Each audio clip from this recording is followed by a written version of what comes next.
구약 파노라마하고 오늘 7번째 시간이에요. 지난번에 신명기 나눴는데 신명기가 그 신자가 무슨 신자라고 그랬죠? 새신 아닙니다. 신신도 아니고요. 거듭신입니다. 거듭신. 거듭 명령하는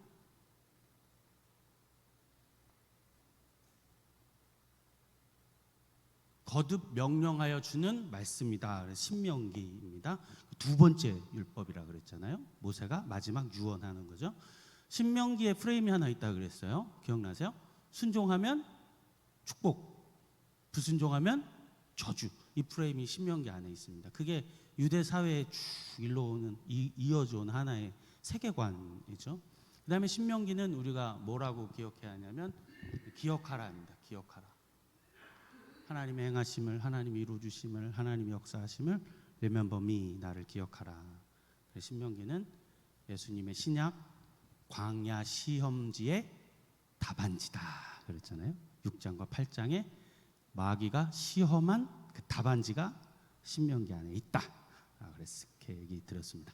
자, 오늘 여호수아를 살펴볼 건데요. 7번째 시간입니다. 우리 서울신학대 출신이고 옥스퍼드에서 지금 교수 활동하고 있는 전귀천 교수라고, 이 교수가 구약을 설명하면서 이런 개념을 얘기했는데 참 잘 얘기한 것 같아요.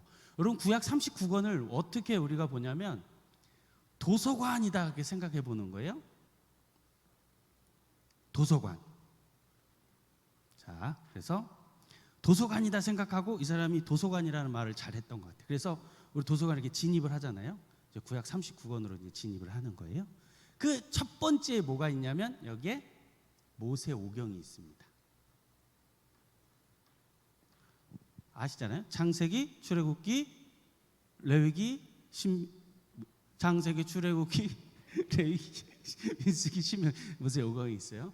그 다음에 이제 이거는 역사, 이게 이제 모세 오경이 있고요. 두 번째는 이제 역사서가 있습니다. 역사서가 12권이 있는데 이 역사서를 이제 세 가지로 이제 구분을 하는 거예요. 역사니까. 그래서 첫 번째를 사사시대로 구분하고요. 두 번째를 왕정시대다 이렇게 말하고요. 세 번째를 포로시대다 이렇게 얘기를 하는 거예요. 이 사사기에 있는 이 사사시대를 이제 우리가 지금 보는 여호수아, 사사기, 룻기 이렇게 세 권을 말하고 있어요. 그다음에 이제 왕정 시대는 이제 여러분 다 아시는 대로 상하, 왕, 상하, 그다음에 상하, 사무엘상하, 역대상하, 열왕기상하, 역대상하. 그래서 6권을 말하고 있고요. 포로기 이제 멸망당했잖아요. 그리고 포로로 가잖아요. 그래서 포로에 관련되어져 있는 에스라, 느헤미야, 에스더, 지금 다 성경 순서대로 가고 있어요. 세 권, 3, 6, 3 해가지고 12권이 이제 되겠습니다. 자, 그 다음에 세 번째로 이제 구약을 도서관으로 살펴보면 세 번째 등장하는 게 뭐냐면 시가서가 등장합니다. 시가서 뭐 있어요? 욥기, 시편, 잠언, 전도서, 아가서 이렇게 5권이 여기 되겠습니다. 자, 그리고 이제 또 하나 등장하는 게 이제 나머지 2개가 이제 등장하는데 뭐가 등장해요? 이제 예언서가 등장하는 거예요. 예언서. 그래서 예언서에 뭐 큰 사람, 작은 사람이 아니라 분량에 따라서, 그죠? 대예언서, 소예언서로 나누게 돼요. 대예언서는 5개. 그래서 이사야, 에레미야, 에가, 에스겔, 다니엘 5권을 나누고요. 그 다음에 호세아서부터 말라기까지 나머지, 이거 다 성경 순서대로입니다. 나머지 12권을 소선지서라고 해서 둘이 합쳐서 17권 되겠습니다. 그래서 5권, 12권, 5권, 17권 다 합치면 39권 이렇게 되겠어요. 자, 그래서 구약을 이렇게 한 도서관 형태로 우리가 볼 수 있겠다라는 것입니다. 자, 오늘 보게 되어지는 우리 여호수아는 어디에 있는 거예요? 성경 전체 안에 역사서 중에서 사사시대에 등장하는 여호수아를 우리 보도록 하겠습니다. 자, 여호수아는 출애굽기 출애굽 1세대가 아니고 1세대는 누구죠? 모세죠. 모세와 아론. 출애굽기 2세대입니다. 2세대가 이제 거기 들어가서 가나안 전쟁을 하게 되어지는 거예요. 그래서 여호수아를 한 문장으로 얘기하면 가나안 정복 전쟁을 하는 것이다 라고 이제 우리가 이렇게 이해하면 좋을 것 같아요. 그 정복을 12지파대로 가나안 땅을 이렇게 나눠주는 거예요. 나눠주는데 지파들이 정복해서 나눠주는 일에 있다라는 것입니다. 자, 그래서 한번 우리 사진을 같이 한번 볼까요? 사진 하나 보겠습니다. 저렇게 이제 지도가 저렇게 있는데 또 넘겨주세요. 네. 오른쪽에 요단강을 중심 오른쪽에 세 지파 또 넘겨주세요. 왼쪽에서 9지파. 그래서 12지파가 정복하게 되어지는 그 정복 전쟁을 나타나는 게 오늘 여호수아이다. 그래서 출애굽기 2세대와 함께 전쟁하고 제비 뽑고 뭐 이런 등등등등등등의 이야기가 오늘 여호수아에게 있다. 이것을 우리가 좀 같이 살펴보도록 하겠습니다. 자, 그러면 여호수아를 이렇게 한번 쭉 살펴보면 이제 여호수아가 이제 가나안 정복 전쟁을 해야 될 거 아니에요? 1장은 뭐 서원하는 거고요. 오늘 읽은 것처럼 하나님이 다짐하게 하시고 격려도 해주시고 위로도 해주시고 하는 거고요. 2장은 무슨 사건이 있냐면 정탐을 하게 되죠. 정탐을 하면서 누구하고 누구가 만나게 되는 거예요? 라합이라고 하는 여인을 만나는 거예요. 여기서 세기의 러브 스토리가 이루어지는 거예요. 살몬이라고 하는 사람하고 라합이라고 하는 사람 눈이 팍팍 터져가지고 아름다운 세기의 러브 스토리가 탁 돼가지고 그 살몬을 통하여 누가 오는 거예요. 사실은 보아스도 나오고요.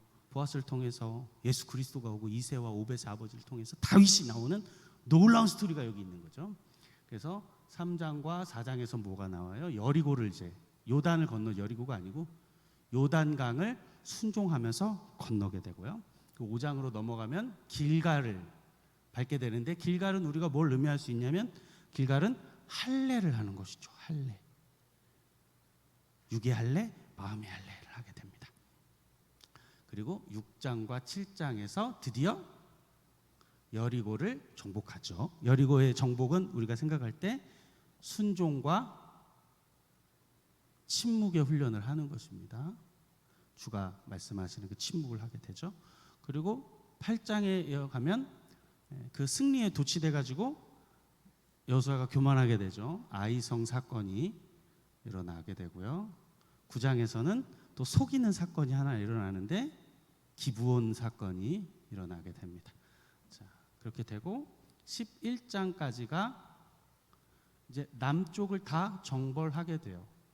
그리고 12장부터 시작해서 북쪽으로 이제 올라가는 거죠. 북쪽으로 다 올라가게 되어지는 일이 나오게 됩니다. 그래서 11장, 12장까지 해서 가나안 전쟁은 끝이 나요. 여호수아서에서. 그래서 이 가나안 전쟁을 약 7년으로 보게 됩니다. 제가 금요일 날 한번 설명해 드린 것 같은데 그 갈렙의 나이를 추정하면 여호수아의 정복 전쟁이 얼마가 걸렸는지 계산이 나오는데 약 7년 정도 남쪽과 북쪽을 다 쳐내버리는 일들이 이 12장에서 끝나고 13장부터는 이제 무슨 내용이 나오냐면 이제 분배하는 일들이 나와요. 분배해요. 왜 지체되느냐, 왜 이렇게 늘어지느냐, 이것들은 다 그들이 가지고 있는 죄악들이 나오기 때문에 나오고요. 그리고 20장에서 오늘 이따 같이 살필 도피성의 사건이 나오고요. 21장에서 24장까지 이제 나머지 지파들이 다 돌아가고 해프닝들도 좀 일어나고 그러면서 여호수아가 마치게 된다라는 것입니다. 여호수아는 가나안 정복 전쟁의 이야기가 여기 잘 숨겨져 있다라는 것입니다. 여호수아에서 우리가 살펴볼 두 번째는 뭐냐면 도피성이라는 것입니다. 도피성. 여호수아 20장에 나오고 있는 이 도피성의 의미를 우리가 좀 살펴봐야 합니다. 여러분, 이 도피성은 출애굽기, 민수기, 그리고 신명기에 언급됐어요. 도피성이 뭐죠? 도망치는 사람이 들어가는 성읍이에요. 그렇죠? 여러분, 이 도피성이 살인자, 강도, 흉악범을 보호하라고 만든 것은 아닙니다. 그렇잖아요? 무엇 때문에 만들어놨냐면 우리 여호수아 20장 3절의 말씀 우리 같이 한번 읽어볼까요? 앞에 있는 말씀 같이 읽어보겠습니다. 부지 중에 실수로 사람을 죽인 자를 그리로 도망하게 하라. 이는 너희를 위해 피의 보복자를 피할 곳이니라. 아멘. 부지 중에입니다. 부지 중에 죽인 자, 일부러 한 자가 아니라 고의적인 의도로 살인을 한 자가 아니라 실수로 잘못하여 의도가 없이 사고가 생긴 자를 보호해 주는 거예요. 왜 그러냐면 율법은 동해보복법이라고, 생명은 생명으로, 눈은 눈으로, 이는 이로. 그러니까 생명을 주고 오게 되면 생명으로 갚아야 되는데 이것이 실수잖아요. 이것이 의도가 아니었잖아요. 그래서 하나님이 보호해 주시는 거예요. 특별한 장소인 거죠. 그러니까 여기는 스페셜 플레이스예요. 하나님의 특별한 은혜가 있는 그 도피성이라는 것이, 거기에 가면 죽지 않는 것입니다. 거기에 있으면 안전한 것이에요. 대제사장이 죽기까지 그 안에 머물다가 다시 고향으로 갈 수가 있었어요. 도피성은 총 6개입니다. 우리 사진 하나 같이 볼까요? 사진 같이 한번 또 보겠습니다. 도피성은 6개 있어요. 자, 사진을 보면 요단강을 이렇게 쭉 가운데로 갈릴리호수 요단강 사해를 중심으로 동쪽에 3개, 서쪽에 3개. 하나님이 진짜 치밀하신 분이라는 것을 우리가 알 수 있는 게 뭐냐면, 몇 개 없으면 가다가 죽을 거 아니에요. 잡히면 죽는 거 아닙니까? 그러니까 곳곳에 해놓으셨어요. 곳곳에. 이쪽에 3개, 저쪽에 3개. 또 재미있는 건 이 도피성들이 다 레위인들이 얻은 성읍이라는 것입니다. 하나님의 계획, 하나님의 은혜가 이곳에 있는 거예요. 여러분, 이 6개가, 이 3개가 있는데, 게데스, 세겜, 헤브론, 베셀, 라몬, 바산골랏. 여러분, 이거 만들어 놓고 하나님이 우리 남전도에 성경 퀴즈 대회 하라고 이렇게 만들어 놓으신 게 아니잖아요. 그죠? 신학생들 시험 보게 하라고 해놓은 게 아니잖아요. 우리 성경 공부방, 제가 시험내들 이렇게 내려고 한 건 아니잖아요. 그잖아요. 일부러 어렵게 하려고 그런 거 아니잖아요. 왜 하나님이 이걸 만들었는지를 우리는 기억해야 되는 거예요. 오늘 이 도피성의 의미가 뭐가 있을까?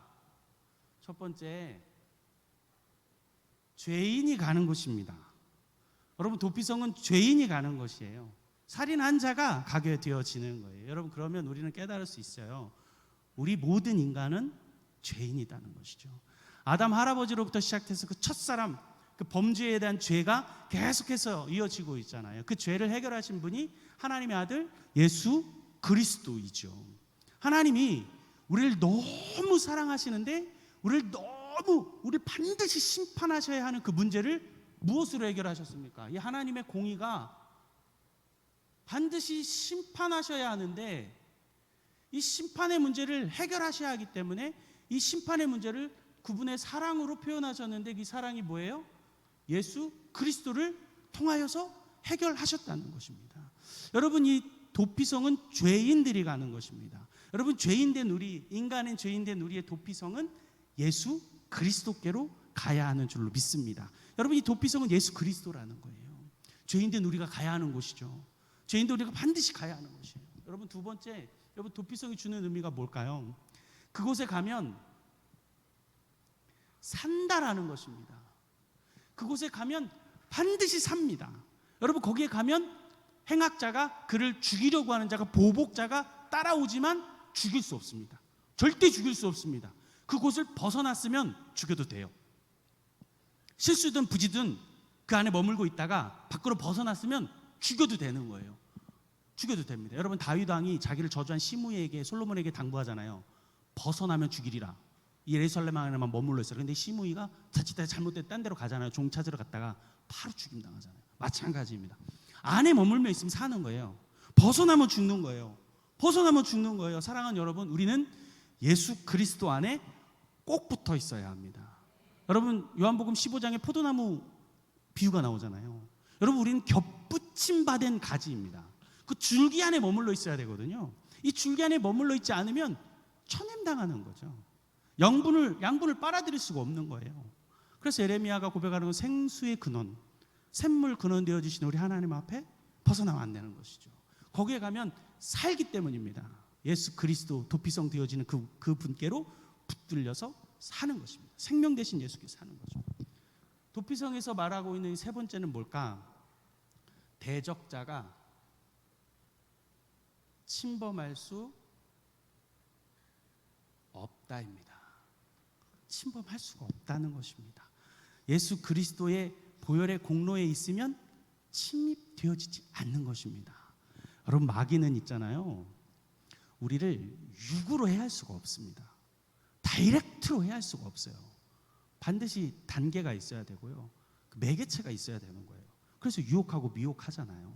여러분, 다이렉트로 해할 수가 없어요. 그래서 유혹하고 미혹하는 것입니다. 여러분, 대적자가 침범할 수 없는 거예요. 왜요?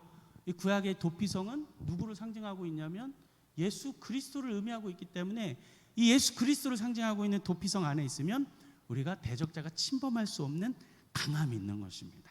예수의 피, 예수의 공로로 뿌려지고 덮여지고 발라지면 강하여지고 담대해지고 형통하게 되고 능력이 나타나고 대적자가 침범하지 못하고 악한 것들이 아주 그냥 한 길로 오더라도 10길로 도망가는 일들이 있는 것입니다. 예수 그리스도의 도피성 안에만 있다면 말이죠. 여러분, 제가 날마다 늘 고백하는 기도문이 있는데요, 여러분, 예수 그리스도의 보혈의 공로 안에 있으면 침범할 수가 없는 거예요. 하나님 아버지, 오늘도 하나님 말씀에 의지하여 전신갑주 무장 기도를 드립니다. 예수님의 이름으로 머리부터 발끝까지 예수님의 보혈을 빠짐없이 뿌리고 바르고 덮습니다. 성령의 기름 부음의 넘침의 역사가 오늘도 온몸에 흘러, 속에는 성결과 감사와 찬양과 희락의 속옷을 입고, 구원에는 머리에는 구원의 투구를, 의의 흉배를, 진리의 어리대를, 평안의 복음의 진을, 한 손에 믿음의 방패를, 또 한 손에 성령과 하나님의 말씀을 가지고 기도하오니 구멍난 것 막아주시고 연약한 것 강하게 하여 주시며 예기치 않는 손실이 없게 하여 주시고, 오늘도 그리스도의 거룩한 군사로 깨어 항상 깨어 승리함을 선언하며 예수님의 이름으로 기도합니다. 덮여 있으면, 보혈로 발라져 있으면 침범할 수 없는 것입니다. 그러니 우리는 이 도피성을 찾아야 되는 거예요. 도피성에 가 있어야 합니다. 이 도피성은 피난처, 우리의 쉘터, 우리의 안식처 되어주는 줄로 믿습니다. 오늘 여호수아가 말하는 귀한 메시지죠. 이 도피성, 그 안에만 있어야 된다라고 하는 것입니다. 오늘 세 번째로는 제가 오늘 여호수아와 함께 말씀드리고 싶은 것은 여호수아가 어떤 사람이냐라는 것이에요. 여호수아 전체에 걸쳐서 어떤 사람이냐, 여호수아가 누구냐를 좀 살펴보고 싶어요. 여호수아가 누구냐? 여호수아는 예수 그리스도의 구약적 이름이에요. 예수 그리스도의 구약적 이름. 그래서 여호수아를 원어로 뭐라고 표현하냐면 예호수아라고 말했어요. 예호수아. 근데 예호수아는 어디서 유래해서 왔냐면 예호와라고 하는 말에서 왔어요. 이 예호와라고 하는 말이 뭐냐면 출애굽기 3장 14절에 있는 나는 스스로 있는 자, 신성한 네 개 문자, 이 신성한 네 문자를 지칭하는 예호와로부터 왔어요. 그래서 이 여호수아는 예수 그리스도의 구약적 이름으로서 예호수아가 돼서 예수아가 되고요, 예수아가 예수가 되어지는 것입니다. 여호수아는 예수 그리스도의 구약적 이름, 구약의 예수 그리스도를 예표하는 자 되어집니다. 여러분, 이 여호수아가 어떤 사람이냐? 여호수아는 말씀의 사람입니다. 아멘이세요? 말씀 보겠습니다. 우리 8절 같이 한번 읽어볼까요? 8절입니다. 이 율법책을 내 입에서 떠나지 말게 하며 주야로 그것을 묵상하여 그 안에 기록된 대로 다 지켜 행하라. 그리하면 내 길이 평탄하게 될 것이며 내가 형통하리라. 그러면서 뭐라고 말했냐면 말씀을 떠나지 않는다 그랬습니다. 여러분, 말씀을 떠나지 않는 것입니다. 그 말씀 안에 계속 거하는 거예요. 태초에 말씀에 계시냐, 그 말씀이 하나님과 함께 계셔지 곧 그 말씀은 하나님이시니라. 그 말씀을 떠나지 않았다. 여러분, 민수기에 보니까, 출애굽기 33장에 보니까 여호수아가 어디를 떠나지 않았어요? 회막을 떠나지 않았습니다. 모세는 떠났는데 여호수아는 그 회막을 떠나지 않았다는 거예요. 여러분, 말씀을 떠나지 않는 사람입니다. 떠나지 않는 사람.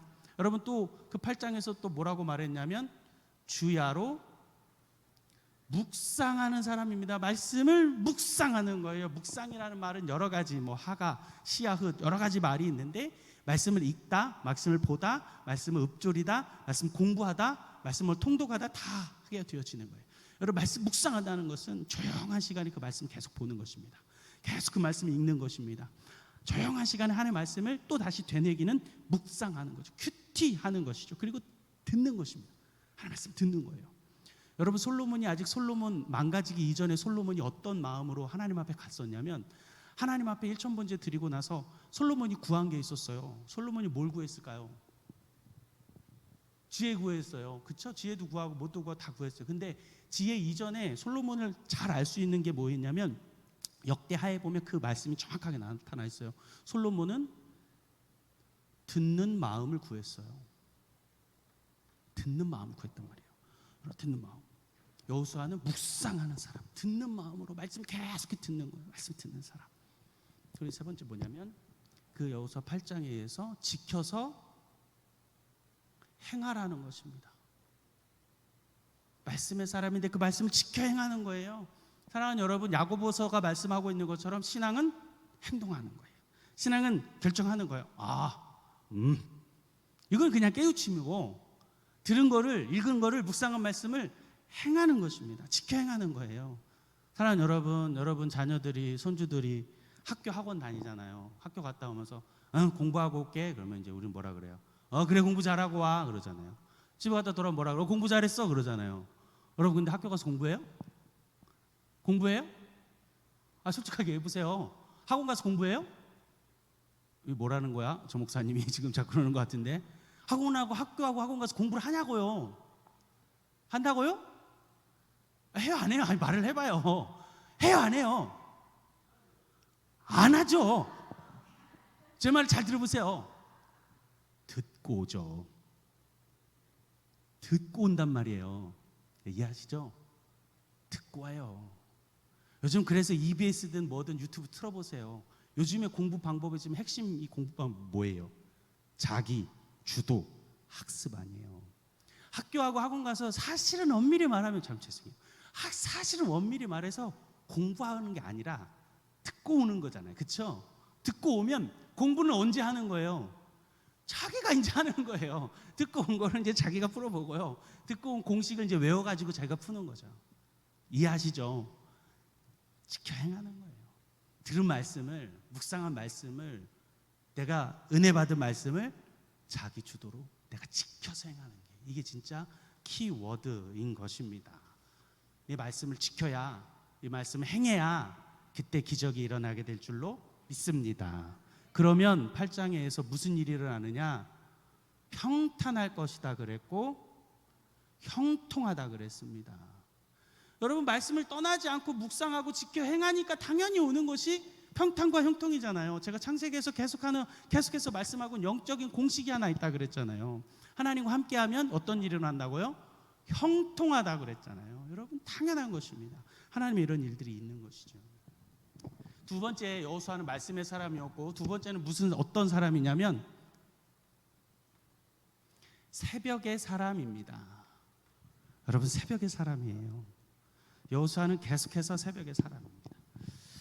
2000년대 초반에 한국 사회 혹은 인문학 쪽에서 계속 유행하는 말이 하나 있었는데, 그게 뭐였냐면 새벽형 인간이었어요. 그렇잖아요, 그렇죠? 책 많이 보셨죠? 새벽형 인간 책 요즘 많이 봤어요.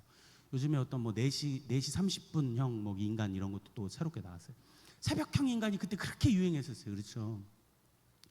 저도 그 선교국에 다닐 때 인천 계양에서 강남 선릉까지 이렇게 새벽차를 이렇게 타고 다녔는데요. 그 새벽에 보니까 그렇게 처차인데 사람이 이렇게 많아요. 사람 엄청 많아요. 근데 그분들이 다 저처럼 이제 말씀 묵상하려고 회사 일찍 가가지고 말씀 보려고 간 거겠어요? 그렇진 않잖아요. 이분들도 다 나름 노력하는데 대부분 짐 다니고요, 수영하러 다니고 언어 공부하러 막 그렇게 다니더라고요. 새벽형 인간. 근데 여호수아가 새벽을 살았단 말입니다. 새벽의 사람이 됐어요. 한번 말씀을 볼까요? 여호수아 3장 1절의 말씀에 이렇게 있습니다. 또 여호수아가 아침에 일찍 일어나, 요단 건너길 때 그랬어요. 6장 12절 보겠습니다. 6장 12절. 또 여호수아가 아침에 일찍 일어나니, 여리고성 무너뜨릴 때 그랬습니다. 여호수아 7장 16절입니다. 이에 여호수아가 아침에 일찍이 일어나서, 아간 사건이 일어날 때 그랬어요. 또 여호수아 8장 10절의 말씀 보겠습니다. 여호수아가 아침에 일찍이 일어나. 아이성 후두둑 깨닫고 나서 잘못을 깨달은 다음에 아침에 계속 일찍 일어납니다. 계속 일찍 일어나요. 여러분, 여호수아는 새벽을 산 사람입니다. 다윗을 빼고 성경에서 제일 많이 기록됐어요. 새벽을 산 사람, 새벽을 산 사람. 바로 한 번만 그런 걸까요? 아니요. 여호수아는 계속 새벽을 살았어요.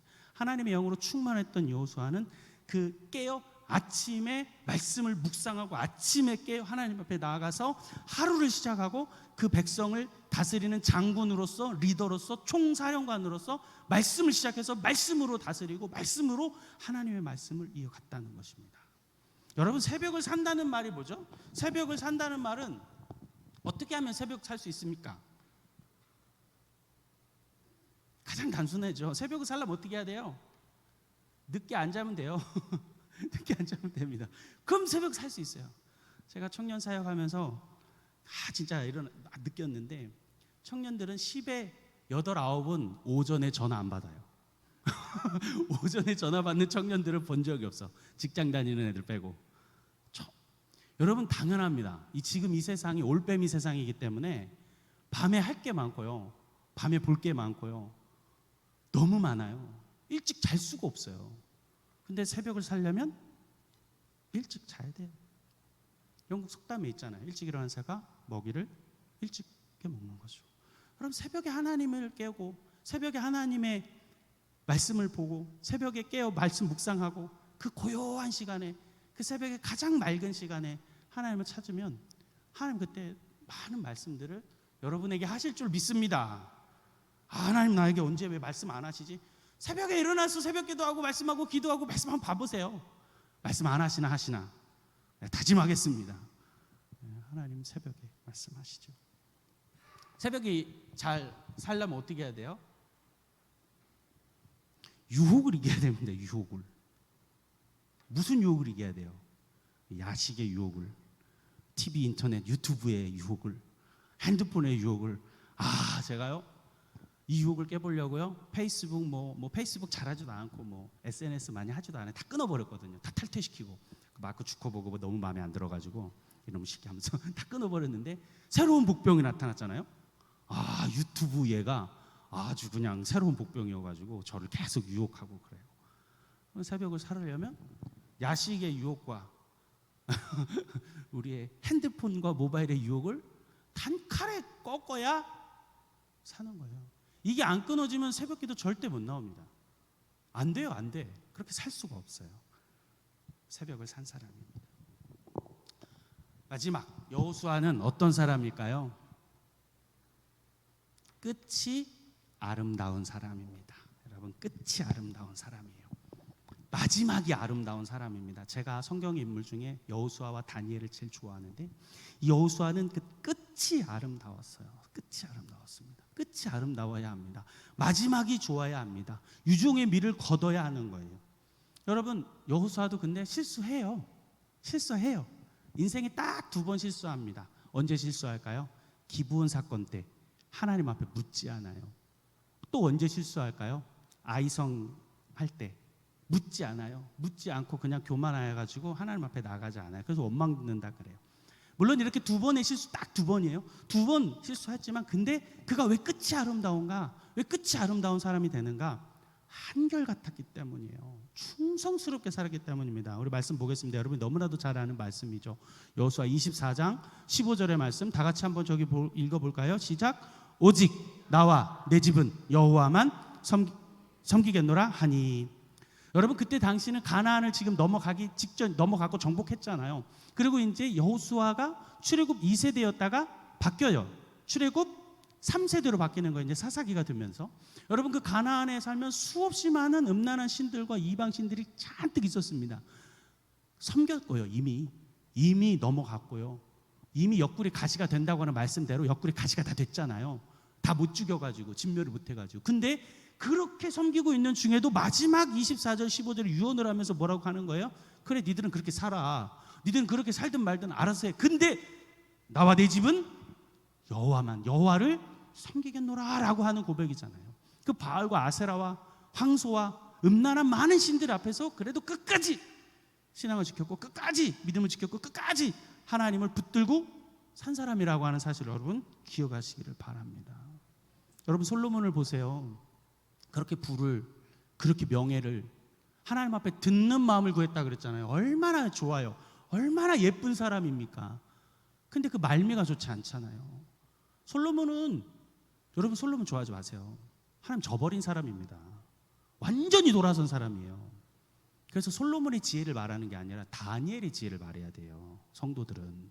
솔로몬은 지혜가 없었어요. 그 지혜는 그 지혜가 아니에요. 솔로몬이 말한 지혜는 호크마, 하나님의 호크마가 아니라 재판하는 지혜입니다. knowledge, 아는 지식의 지혜를 구했단 말이에요. 그러니까 솔로몬 지혜라고 절대 말하지 마세요. 호크마는 다니엘의 지혜가 되어줘야 되죠. 뭐 하지 말라 그러는데 뭐 제일 많이 했어요? 병마 두지 말라 그랬는데 병마 뒀어요. 신명기 17장에 보니까 사고 팔기를 시작했어요. 항구 산업까지도 하면 항만 산업을 막 벌이고요. 뭐 두지 말라 그러는데 뭘 많이 가져요? 아내 가지지 말라 그랬는데 아내를 많이 두지 말라. 아내를 그렇게나 많이 가져요. 몇 명? 1000명. 하루에 한 명씩 신방해도 3년이 더 걸려요. 상상이 되십니까, 여러분? 하루에 한 번 신방해도 3년이 넘어요. 이 솔로몬이 제정신이었겠냐는 거예요. 제정신. 정신 나간 상태가 된 거죠. 뭐 가지지 말라 그랬는데 뭐 그렇게 많이 가져요? 은금을 가지지 말라 그랬는데 얼마나 가졌어요? 666달란트를 가졌어요. 끝까지 믿음을 지킨 사람, 아름다운 사람, 마지막에 아름다운 사람. 2017년에 노벨 문학상 받았던 가즈오 이시구로라고 하는 사람이 있어요. 이 사람이 남아있는 나날이라는 책을 썼어요. 보신 분 있으세요? 일본인인데 영국 문화권에서 노벨 문학상 남아있는 나날, 영화로도 나왔어요. 재밌어요. 여기 뭐라고 기록하냐면 마지막 황혼에 찾아오는 그 시간, 퇴직 후의 시간, 하루 중에 가장 좋은 때는 하루의 일을 끝낸 저녁의 때라고 그렇게 말해요. 여러분 그때가 일몰이 쭉 지는 그 황혼의 때가 인생의 가장 아름다운 때가 되시기를 축복합니다. 마지막이 아름다워야 되는 거예요. 마지막이 복된 인생, 끝까지 여호와를 섬길 수 있다면, 여러분 그렇게 살아갈 수 있다면, 그런 모델이 되고 모범이 되어지는 그런 신앙을 살아간다면 얼마나 좋을까. 여러분 다짐하고 소원하시기를 축복합니다. 우리 여호수아는 출애굽 2세대입니다. 출애굽 2세대로서 가나안을 정복하는 세대이죠. 그래서 12지파를 성경의 요단강 2편에 9개, 이쪽에 3개, 그래서 가나안 정복을 한 세대입니다. 여호수아에서 우리가 기억해야 할 도피성입니다. 도피성은 예수 그리스도의 모형인 것이에요. 그래서 예수께로 우리는 가야 하고요. 그 예수를 벗어나면 안 되고요. 그 예수만 있어야 되는 것입니다. 그 예수 붙들고 살아가는 여러분 되셔야 합니다. 여호수아가 어떤 사람이냐? 말씀의 사람입니다. 여러분 말씀 묵상하고 사모하고 살아가는 여러분 되시기 바라요. 여호수아처럼 새벽을 깨우는 사람이 되시기를 바랍니다. 아무리 올빼미형도 있고 각자 말씀을 보는 시간, 기도하는 시간이 언제인지 자기 라이프 스타일에 따라 사시면 되겠지만 저는 그래도 성경이 새벽을 말하고 있다고 저는 생각합니다. 우리가 하나님의 사람이고 하나님의 성도면 성경이 말하고 있는 시간에 하나님의 음성을 듣고 새벽을 살아가는 여러분 되시기를 감히 권면드립니다. 여러분 끝이 아름다운 사람, 마지막이 아름다운 사람, 그래서 성도들이 보고 배우는 모델이 되는 사람, 모델이 되는 장로님 되시길 축복합니다. 모델이 되는 권사님들이 되시길 주의 이름 축복합니다. 모델이 되는 안수 집사님들이 되시길 주의 이름 축복합니다. 성도들이 바라보고 모범이 돼야 될 거 아닙니까? 모델이 돼야 되잖아요. 아름다운, 끝이 아름다운 여호수아 같은 이 믿음 지키고 살아가는 복된 성도들이 다 되시기를 주의 이름으로 간절히 축복합니다. 축복합니다. 기도하겠습니다.